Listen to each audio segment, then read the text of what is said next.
आप देख रहे हैं खबरें न्यूज़ 24। आइए नजर डालते हैं इस वक्त की बड़ी खबर पर। जांच कमेटी के पास पहुंचा पत्र, सप्ताह बाद तलब होंगी ग्रामीण अभियंत्रण से फाइलें।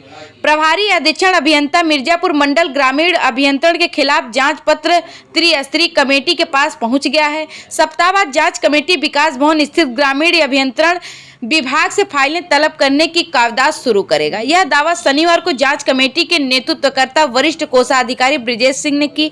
भाजपा जिलाध्यक्ष, सांसद, विधायक और ठेकेदार विनय सिंह, श्रीधर तिवारी, शशि चंद्र मिश्रा, राजन मिश्रा, प्रमोद कुमार सिंह की इस शिकायत पर कि राज्यसभा सांसद जया बच्चन के निधि से लगभग 1.5 करोड़ खर्च होने वाली धनराशि की कार्य योजना 2 माह पूर्व तैयार हो चुकी है। बावजूद इसके प्रभारी अधीक्षण अभियंता ग्रामीण अभियंत्रण मिर्जापुर मंडल अपने पद का दुरुपयोग करते हुए कूट रचित की जा रही है, जिससे 2 माह पूर्व हुई औपचारिकता पर असर पड़ेगा। इतना ही नहीं, विभागीय उठापटक वर्षों से जारी रहने पर कई तरह का भ्रष्टाचार सामने आ चुका है। प्रभारी अधीक्षण अभियंता अपने चहेते ठेकेदार को मौका देंगे ही स्वयं ठेकेदारी प्रथा का निर्वहन कैसे कर रहे हैं। जांच का विषय है। मामला यहाँ तक ही होता तो ठीक, प्रभारी अधीक्षण अभियंता आय से अधिक संपत्ति अर्जित करने के माहिर हैं। इसकी जाँच उच्च स्तरीय एजेंसियों से होने पर हकीकत सामने आ सकेगी। प्रभारी अधीक्षण अभियंता के दबाव में आकर अधीनस्थ वही रवैया अपना रहे हैं जो मंडल से प्राप्त होता है। विभागीय भ्रष्टाचार की जांच पूर्व के दिनों में वित्त नियंत्रण लखनऊ महालेखाकार कार्यालय प्रयागराज की टीमें दस्तक देकर लौट गईं। अहम सवाल यह है कि जिस अधिकारी के खिलाफ शासन तक 300 पन्ने की शिकायत गई है, उसी को मंडल प्रभारी अधीक्षण अभियंता बनाया गया। शक्ति न होने की स्थिति में स्थानीय ठेकेदार कोर्ट की शरण लेने के लिए विवश होंगे।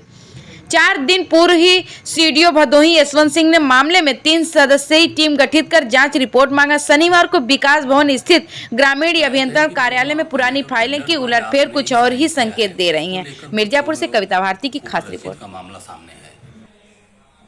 ऐसा है कि उसके जो ऑनलाइन टेंडर पड़ा था उसके खुलने की डेट थी, तो डेट जब उसकी खुलने की आई तो उसको खोला गया, उसका मूल्यांकन किया गया।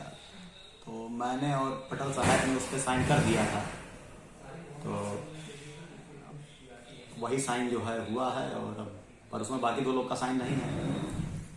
अब मैं ये नहीं बता पाऊंगा कि उन्होंने क्यों नहीं किया या क्यों नहीं कर रहा है, ये तो आपको उनसे पूछना पड़ेगा। पर जिस दिन खोलने की डेट थी मैंने कर दिया था। तो पुनः ऐसी क्या समस्या आई कि ठेकेदारों ने आवाज उठाना शुरू किया? शायद ठेकेदार इस बात को लेकर नाराज हैं कि समय के अंदर वो कार्यवाही नहीं हो पाई जो होनी थी।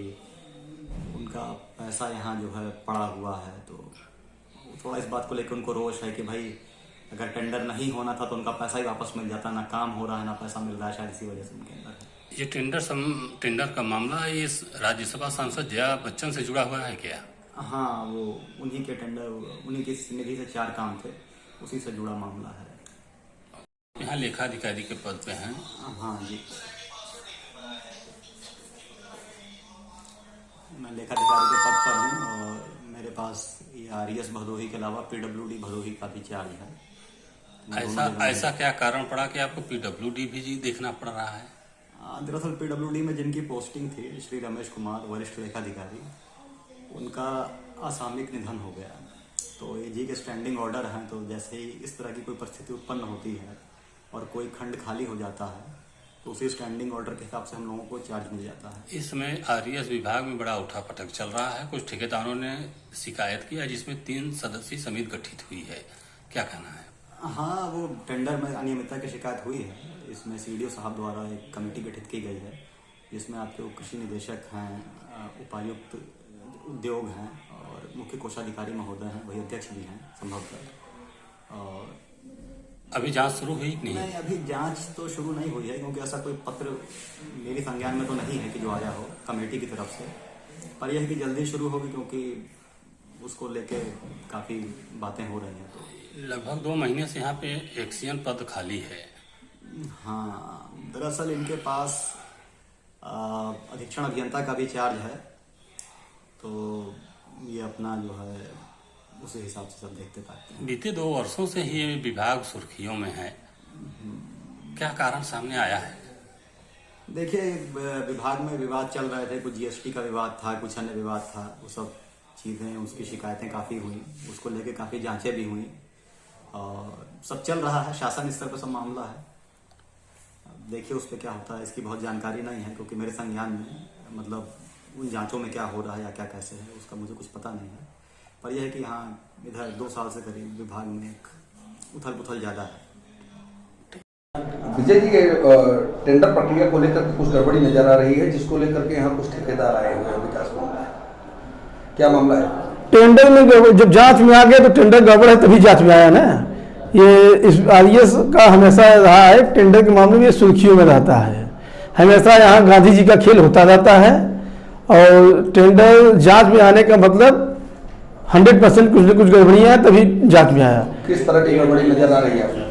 अब टेंडर 2 महीने पहले पड़ा था, अभी तक पूर्ण रूप से खुला नहीं है, तब तक जांच टीम आ गई। जबकि टेंडर का नियम है, टेंडर जिस दिन पड़ा उसके तीसरे दिन 36 घंटे बाद उस टेंडर को ओपन कर दिया जाए, फिर उसके बाद उसके 36 घंटे बाद उस टेंडर का एलवाई जारी कर देनी चाहिए। लेकिन 1.5 से पौने 2 महीने हो गए, अभी टेंडर पड़ा हुआ है। हम ठेकेदारों का 4-4, 5-5, 6-6 लाख विभाग में पड़ा हुआ है टेंडर के नाम पे, और अधिकारी हमेशा नाराज रहते हैं। और यही साहब ये टेक्निकल अफसर है और जांच मिली है नॉन टेक्निकल वालों को। ये बताइए, ये टेक्निकल काम है, ये इंजीनियर का काम है, टेक्निकल कोषाधिकारी को, कृषि विभाग के अधिकारी को, डीए को, वो क्या जानेंगे? काम अगर बिजली का है, अगर हम बुलाएंगे प्लस्तर करने वाले मिस्त्री किया वो बना पाएगा? तो गड़बड़ तो रहेगा ही।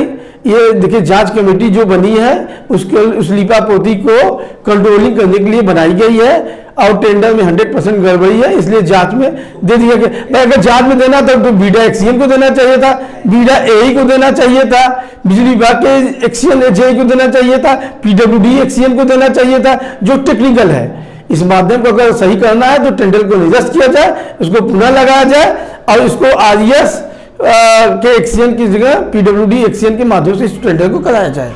अभी किसी अधिकारी के द्वारा टेंडर उसी कलम से टेंडर को पास करके उसी कलम से काट दिया गया है, ऐसी शिकायत मिल रही है, तो इसका कारण क्या है? वो दबाव में इनके बड़े अफसर इनको दबाव बनाए, पहले ये क्लियर कर दिए होंगे, जब बड़े दबाव बनाएंगे कि उस पर भार ज्यादा है तो भार आपको भी कुछ, आपके भी प्रति कुछ भार कर दिया जाएगा, तो उन्होंने अपना काट दिया।